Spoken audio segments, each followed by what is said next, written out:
Okey bang, nak tanya bang, durian abang ni kira berapa ringgit bang? Yang ni 100. Okey. Dia udang merah campur dengan orai, campur buah kahwin. Combo. Yang ni bang dia buah kampung, tapi buah kampung dia ada isi kuning, ada isi putih. Random. Random. RM50 bang yang ni. RM50 saja. Ni RM50 bang. Kalau kecil penuh, kalau besar macam tu lah. Macam tu bang. Ni dia buah dia bang. Ni buah yang RM50 Kucing tidur. Kucing tidur. RM50. Ya bang. Musangking jangan abang lupa. Bawah dia ada star. Star. Ni kita buka kat isi dia bang. Baik. Ni. Kita buka isi, tak rosak, tak elok tukar bang. Awak macam mana? Tu dia bang isi dia. Ui, cantik bang isi. Inilah dia. raja buah Musangking. Dia kalau abang ambil dalam 3 bakul ni, kita akan bagi satu free gift. Sebiji lah free. Boleh kat mana-mana. Kalau ambil 3 bakul lah. Macam abang ambil buah Dia bakul ni dapat biji free lah. Makan ini bawa balik bang.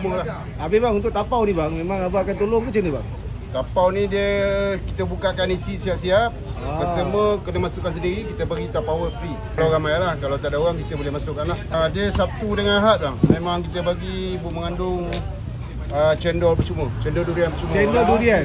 Cendol durian percuma. Sabtu Ahad Ahad mengandung saja. Ibu mengandung saja bang. Pada durian ni cawang dia ada 3 bang. Jalan Gombak Batu Empat, dekat Jalan Usahawan, betul deretan Cuncun Corner. Jalan dekat Ampang. Berapa bang? Yang mana bang? Bersebelahan Dewan Tengku Ahmad Razali. Orang tak kurang percaya dengan kita, kalau buah tak sedap dia kata tak boleh tukar. Kita boleh tukar bang.